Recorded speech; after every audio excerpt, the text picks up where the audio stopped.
My dear students, welcome to your Master Chem channel. कैसे हैं प्यारे बच्चों? Very good. आज मैं Amla Shankar Yadav Master Chem channel की तरफ से क्लास 11th के बच्चों को वीडियो लेके आया हूँ। चैप्टर है chemical bonding and molecular structure. तो chemical bonding and molecular structure में हमने कोवैलेंट बॉन्ड को समझाया था वैलेंस बॉन्ड थ्योरी के अकॉर्डिंग। वैलेंस बॉन्ड थ्योरी का डिस्कशन चल रहा था और उसमें हमने वैलेंस बॉन्ड थ्योरी के अंतर्गत हमने कोवैलेंट बॉन्ड का डिस्कशन किया था। अब हम कोवैलेंट बॉन्ड को डिटेल में डिफाइन करेंगे। डिटेल में डिफाइन करने के लिए दो टर्म का इस्तेमाल करना पड़ता है वैलेंस बॉन्ड थ्योरी को समझाने के लिए। पहला टर्म है एनर्जी कंसंट्रेशन, एनर्जी कंसीडरेशन। यानी वैलेंस बॉन्ड थ्योरी को समझाने के लिए पहला टर्म है एनर्जी और दूसरा टर्म है प्यारे बच्चों एक्सटेंट ऑफ ओवरलैपिंग। तो आज के वीडियो में वैलेंस बॉन्ड थ्योरी को समझाने के लिए हम किस टर्म का यूज कर रहे हैं? एनर्जी का। अब प्यारे बच्चों, जब एनर्जी की बात आती है तो देखो रिपल्सन की बात आती है। इलेक्ट्रॉन इलेक्ट्रॉन के बीच में रिपल्सन, न्यूक्लियस न्यूक्लियस के बीच में रिपल्सन, इलेक्ट्रॉन न्यूक्लियस के बीच में अट्रैक्शन और न्यूक्लियस इलेक्ट्रॉन के बीच में अट्रैक्शन। ये सब सारी बातें आती हैं जब हम एनर्जी की बात करते हैं। और दूसरी बात यह है कि जिस मॉलिक्यूल के बनने में जितना कम एनर्जी होगा, जितना अधिक एनर्जी रिलीज हो जाए, उसका एनर्जी घटकर कम हो जाए, वह मॉलिक्यूल ज़्यादा स्टेबल होता है। मतलब एनर्जी ज़्यादा रहेगा तो अनस्टेबल, एनर्जी कम रहेगा तो स्टेबल। तो जब मॉलिक्यूल बन रहा होगा तो उसके अंदर से एनर्जी निकल के बाहर आएगी और मॉलिक्यूल की एनर्जी घट जाएगी और वह मॉलिक्यूल स्टेबल हो जाएगा। तो इसी का हम डिस्कशन आज डिटेल से करने जा रहे हैं। इसके बाद अगले वीडियो में इसी वैलेंस बॉन्ड थ्योरी को हम ओवरलैपिंग के टर्म में समझाएंगे। लेकिन आज हम वैलेंस बॉन्ड थ्योरी को एनर्जी के टर्म में समझाने जा रहे हैं। तो वीडियो के लेके आगे बढ़ते हैं प्यारे बच्चों, चलिए देखते हैं। हाँ तो प्यारे बच्चों, ये क्लास 11th है और लेक्चर नंबर 14। चैप्टर का नाम है प्यारे बच्चों chemical bonding and molecular structure. अब इस चैप्टर में हम वैलेंस बॉन्ड थ्योरी पढ़ेंगे, वैलेंस बॉन्ड थ्योरी पढ़ेंगे, वैलेंस बॉन्ड थ्योरी चैप्टर पढ़ेंगे। लेकिन किस टर्म में? Valence bond theory of covalent bond in terms of energy consideration. यानी valence bond theory, covalent bond की वैलेंस बॉन्ड थ्योरी हम एनर्जी के टर्म में समझाने जा रहे हैं वैलेंस बॉन्ड थ्योरी को। तो देखिए प्यारे बच्चों, यहाँ पर कुछ एग्जाम्पल लेकर के ही समझाया जा सकता है। हाइड्रोजन मॉलिक्यूल का एग्जाम्पल लेते हैं। तो देखिए, आप कॉपी कलम लेके बैठ जाओ, पॉइंट वाइज समझने की कोशिश करिए। पहला पॉइंट है taking the example of formation of H2 molecule. Hydrogen molecule कैसे बनता है? Which when the two atoms are far apart. जब हाइड्रोजन के दो एटम एक दूसरे से दूर रहते हैं फ्रॉम ईच अदर, तो देयर इज नो इंट्रैक्शन। तब उनके बीच में कोई इंट्रैक्शन नहीं होता है। जाहिर सी बात है, जब हाइड्रोजन के दोनों एटम काफ़ी दूर पर होंगे तो कैसे इंट्रैक्शन होगा? जब इंट्रैक्शन होगा नहीं तो H2 बनेगा नहीं।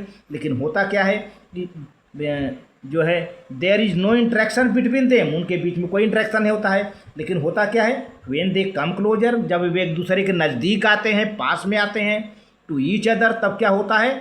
New forces come into operation and these forces are two type. तब उनके बीच में इंट्रैक्शन होने लगता है और नए फोर्स जो है ऑपरेशन में आ जाता है, नए फोर्स एक्टिव हो जाते हैं। वे नए फोर्स कौन कौन हैं? देखिए, वे नए फोर्स कौन हैं? पहला फोर्स है the force of repulsion between nuclei of these combining two atoms. भाई हाइड्रोजन एटम है तो दोनों के न्यूक्लियस के बीच में फोर्स ऑफ रिपल्सन दिखने को मिलेगा between the nuclei and between the electrons of these atom.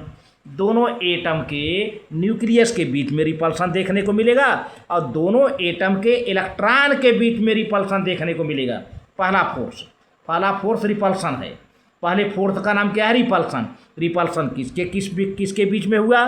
दोनों हाइड्रोजन एटम के न्यूक्लियस के बीच का रिपल्सन, दोनों हाइड्रोजन एटम के इलेक्ट्रॉन के बीच का रिपल्सन। अच्छा, दूसरा फोर्स क्या है? The force of attraction. दूसरा फोर्स का नाम है attraction force. The force of attraction between the nucleus of one atom and electron of other atom. यहाँ पर अट्रैक्शन की बात है, एक एटम के न्यूक्लियस और दूसरे एटम के इलेक्ट्रॉन के बीच का attraction. These forces tend to decrease the energy of the system. ये जो अट्रैक्टिव फोर्सेज हैं जो है तो सिस्टम माने हाइड्रोजन मॉलिक्यूल की एनर्जी को घटा देते हैं। तो जाहिर सी बात है, अभी मैंने कहा था जब एनर्जी घटेगा तो मॉलिक्यूल बनेगा। तो ये जो अट्रैक्टिव फोर्स है ये एनर्जी घटा रहा है, decrease the energy of the system. System माने हाइड्रोजन मॉलिक्यूल, तो हाइड्रोजन मॉलिक्यूल बनेगा, स्टेबल होगा, और क्या। अब सेकेंड पॉइंट देखिए, if in a system these forces can decrease the energy then possibility of chemical bonding exist. इस तरह से अगर ये फोर्सेज एनर्जी को घटाते हैं तो केमिकल बॉन्डिंग की पॉसिबिलिटी बढ़ जाती है, संभावना बढ़ जाती है, एग्जिस्ट और मॉलिक्यूल बनता है। तो अब आप इसको नोट कर लीजिए। तो अगले पेज पर चलते हैं, आप इसको नोट कर लो प्यारे बच्चे, बहुत बढ़िया, ठीक। And if these forces lead to increase the energy, और मान लीजिए फोर्स एनर्जी को बढ़ा देते हैं, तब फिर मॉलिक्यूल नहीं, तब केमिकल बॉन्डिंग नहीं बनेगा। The chemical bonding is not possible, तब केमिकल बॉन्डिंग बनने की कोई संभावना नहीं रहती है। अब देखिए, सपोज हम दोनों हाइड्रोजन एटम का थोड़ा नाम यहाँ दे देते हैं, है ना, आप भी नाम उसको समझो। दोनों हाइड्रोजन एटम हैं ए और बी के नाम से। Suppose we have two hydrogen atom HA and HB kept at indefinite distance from each other, जो कि एक दूसरे से काफ़ी दूरी पर हैं। There will be no interaction. तो भाई काफ़ी दूरी पर HA HB के बीच में बहुत दूरियां हैं, दोनों के बीच में कोई इंट्रैक्शन होता नहीं दोनों के बीच में। फिर क्या होता है? But as they begin to come closer, जैसे ये दोनों एटम एक दूसरे के नज़दीक आते हैं तो क्या होगा? The following new forces will start operating. तो ये नए फोर्स तुरंत जो है एक्टिव में आ जाते हैं। कौन फोर्स है? अभी मैंने बताया था, ये 4 फोर्स हैं, 1 2 3 4। पहला फोर्स है force of attraction between nucleus of HA and electron of HB, है ना।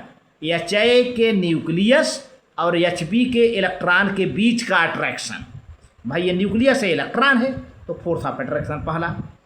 चौथा क्या है? Force of attraction between nucleus of HB। अब HB का न्यूक्लियस हो गया एंड इलेक्ट्रॉन ऑफ HA। पहले केस में क्या था? HA का न्यूक्लियस था, HB का इलेक्ट्रॉन था। दूसरे केस में HB का न्यूक्लियस है, HA का इलेक्ट्रॉन, मतलब दोनों केस में फोर्स ऑफ अट्रैक्शन हो रहा है, अपोजिट चार्ज है ना। अब तीसरा फोर्स है force of repulsion. Force of repulsion of electrons of HA and HB। HA HB के बीच में फोर्स ऑफ रिपल्सन होता है, फोर्स ऑफ रिपल्सन होता है प्यारे बच्चों। अच्छा, force of repulsion between nuclei of HA and HB। HA और HB के न्यूक्लियाई के बीच में फोर्स ऑफ रिपल्सन चलने लगता है। देखिए डायग्राम भी बना है, ये HA का प्लस है ना, तो HA का न्यूक्लियस, HB का न्यूक्लियस प्लस प्लस प्लस है ना, HA का न्यूक्लियस प्लस HB का न्यूक्लियस प्लस, दोनों के बीच में देखिए फोर्स ऑफ रिपल्सन है, ठीक है। अब ये HA का EHA माने का इलेक्ट्रॉन ऑफ HA, ये माइनस चार्ज है, HA का इलेक्ट्रॉन और HB का इलेक्ट्रॉन, इन दोनों के बीच में रिपल्सन है, इन दोनों के बीच में। तो देखिए न्यू फोर्सेज ऑफ अब इधर क्या है? अभी ये HA का इलेक्ट्रॉन और HB का न्यूक्लियस, ये दोनों के बीच में अट्रैक्शन है, और इधर HA का न्यूक्लियस, HB का इलेक्ट्रॉन, इन दोनों के बीच में। मतलब ये जो लाइन है अट्रैक्शन बता रही है। देखिए इसको दिखाया भी गया, ये और ये वाला प्लस और माइनस अट्रैक्शन, माइनस और प्लस अट्रैक्शन, इसको हमने दिखाया है न्यू फोर्सेज ऑफ अट्रैक्शन। और ये देखिए ये वाले क्या हैं? ये देखिए डायगोनल वाला प्लस प्लस और माइनस माइनस, ये दोनों क्या है? New forces of repulsion. तो आप इसको डायग्राम को भी साथ स्क्रीन ले लीजिए और वो भी नोट कर लीजिए ताकि आपको समझ में आ जाए प्यारे बच्चों। बहुत बढ़िया, ठीक, वेरी गुड। अब देखिए यही है, अब उसमें होता क्या है, होता है in the case of hydrogen the magnitude of attractive forces is more than that of the repulsive forces. देखा जाए तो हाइड्रोजन में जो अट्रैक्टिव फोर्स का मैग्नीट्यूड ज़्यादा होता है रिपल्सिव फोर्स से। तो भाई जब अट्रैक्टिव फोर्स ज़्यादा है, रिपल्सिव फोर्स कम है, तो अट्रैक्टिव फोर्स क्या करता है, एनर्जी घटाता है। एनर्जी घटेगा तो क्या बनेगी, यह दोनों हाइड्रोजन एटम के बीच में क्या बनेगी प्यारे बच्चों, केमिकल बॉन्डिंग बनेगी और हाइड्रोजन मॉलिक्यूल एग्जिस्ट होगा, स्टेबल होगा। तो देखें attractive forces is more than that of repulsive forces, as a result the potential energy of the system decrease. अब जिससे सिस्टम का पोटेंशियल एनर्जी क्या हो जाता है, घट जाता है, and the molecule of hydrogen is form, और हाइड्रोजन मॉलिक्यूल बनता है। The energy change taking place during the formation of hydrogen molecule is represented graphically. देखिए ये है ना, देख रहे हैं ना, अब यहाँ एनर्जी आ करके घट जाता है, पॉइंट ऑफ मिनिमम एनर्जी यहाँ पर देख रहे हैं, आते आते घट करके यहाँ पर minimum point of minimum energy, ये देखिए मैंने दिखाया हूँ पॉइंट ऑफ मिनिमम एनर्जी। अब ये क्या है graph, energy of maximum stability inter nuclear distance, देख रहे हैं। और ये क्या है, पोटेंशियल एनर्जी पॉजिटिव, देख रहे हैं ना, ये पोटेंशियल एनर्जी यहाँ पे। और डी क्या है, डी बॉन्ड लेंथ है, ई बॉन्ड एनर्जी है ना, दोनों के बीच में देखिए डी डिस्टेंस दिखा गया।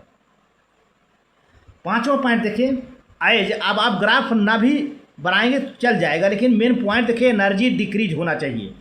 As the atom starts coming closer, जैसे ही HAHB के एटम एक दूसरे के नज़दीक आना शुरू कर देते हैं, closer to each other from infinite distance, काफ़ी दूरी से, दे स्टार्ट इंटरेक्टिंग, दोनों एटम के बीच में इंटरेक्शन शुरू हो जाता है, माने HA और HB के बीच में इंटरेक्शन शुरू हो जाता है, बहुत सही बात। And with each other and the system start losing its energy, और होता क्या है कि सिस्टम यानी मॉलिक्यूल में से एनर्जी निकलना शुरू हो जाता है, एनर्जी लूज करना शुरू कर देता है।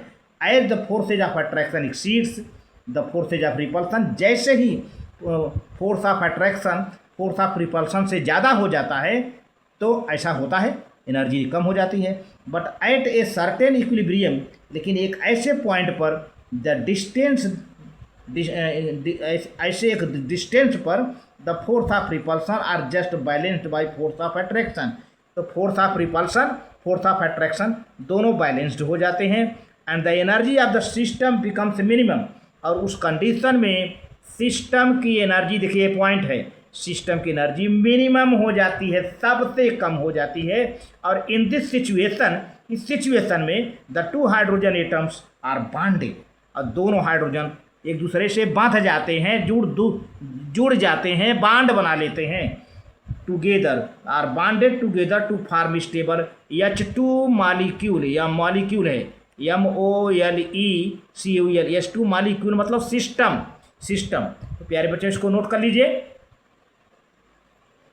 ये चीज़ है, ठीक। At this stage the distance between two nuclei is called bond length. इस दशा में जब दोनों हाइड्रोजन बॉन्डेड होते हैं तो दोनों बॉन्डेड हाइड्रोजन के बीच का जो डिस्टेंस होता है उसी को हम बॉन्ड लेंथ कहते हैं। And in the case of hydrogen, hydrogen के केस में देखा जाए तो ये बॉन्ड लेंथ कितना पाया गया है, 74 पिकोमीटर, आप इसको नोट कर लीजिए। 6 पॉइंट है, इन the formation of chemical bond certain amount of energy is release, जब केमिकल बॉन्ड बनता है तो कुछ अमाउंट एनर्जी निकल के बाहर आती है। If we want to break the bond, to separate the atom, we have to supply the same amount of energy. प्यारे बच्चों जब केमिकल बॉन्ड बनता है तो कुछ एनर्जी निकल के बाहर आती है, फिर वही बॉन्ड को तोड़ने के लिए जितनी एनर्जी निकल के बाहर आती है उतनी एनर्जी हम फिर यूज करते हैं तोड़ने के लिए। Obviously stronger bond is that which requires greater energy for the separation of the atoms. इसका मतलब होता है कि जिस बॉन्ड में तोड़ने के लिए जितना अधिक एनर्जी की रिक्वायर होती है वह बॉन्ड उतना मजबूत होता है, अर्थात जिस बॉन्ड के बनने में जितना अधिक एनर्जी निकल के बाहर आती है, जितना अधिक एनर्जी रिलीज होती है, वो बॉन्ड उतना ही स्ट्रांग होता है। The decrease in energy of the system in the formation of the chemical bond determines the bond strength. तो lesser the amount of the energy released weaker will be the bond of the form. तो प्यारे बच्चों जिस bond के बनने में कम energy release होती है वह बॉन्ड वीकर बॉन्ड होता है, और जिस बॉन्ड के बनने में ज़्यादा एनर्जी रिलीज होती है वह बॉन्ड स्ट्रांगर होता है। आप नोट कर लीजिए, जिस बॉन्ड के बनने में एनर्जी कम रिलीज होती है वह बॉन्ड वीक बॉन्ड होता है, और जिस बॉन्ड के बनने में एनर्जी ज़्यादा रिलीज होती है वह बॉन्ड स्ट्रांगर बॉन्ड होता है। क्योंकि देखिए, स्ट्रांग बॉन्ड को तोड़ने के लिए उतनी एनर्जी दी जाएगी जितना एनर्जी रिलीज हुई थी, उसी तरह से वीक बॉन्ड को तोड़ने के लिए उतनी एनर्जी चाहिए जितनी एनर्जी वीक बॉन्ड को बनने में रिलीज हुई थी। दोनों सेम अमाउंट होंगे। तो ये जो है the decrease in energy of the system in the formation of the chemical bond determines the bond strength. Laser the amount of the energy release weaker will be the bond form, and larger is the amount of the energy release stronger will be the bond. वही बात हुई। 8वां point, the energy भाई जितना अधिक energy release होगा उतना strong bond होगा, जितना कम एनर्जी रिलीज होगा उतना वीक बॉन्ड होगा। 8th पॉइंट देखिए, the energy required to break 1 mole of bond of the same kind is known as bond energy. 1 mole bond को तोड़ने के लिए जो एनर्जी की ज़रूरत पड़ती है, जो एनर्जी की नीड पड़ती है, उसको बॉन्ड एनर्जी कहते हैं, या बॉन्ड डिसोसिएशन एनर्जी। एग्जाम्पल देखें, हाइड्रोजन का है H2 मालिक्यूल। H2 मालिक्यूल को तोड़ने के लिए, यानी हाइड्रोजन और हाइड्रोजन एटम को सेपरेट करने के लिए 435.8 किलो जूल पर मोल एनर्जी की ज़रूरत पड़ती है। तो कहने का मतलब कि जब H2 बॉन्ड बन रहा था तो 435.8 किलो जूल पर मोल एनर्जी रिलीज हुआ था। अब यही एनर्जी H2 बॉन्ड में से हाइड्रोजन को अलग करने में उतना दी जाएगी, है ना। ये रहा आज के वीडियो में, इतना ही। आप इसे नोट कर लें प्यारे बच्चों, बहुत बढ़िया, ठीक, नोट कर लें।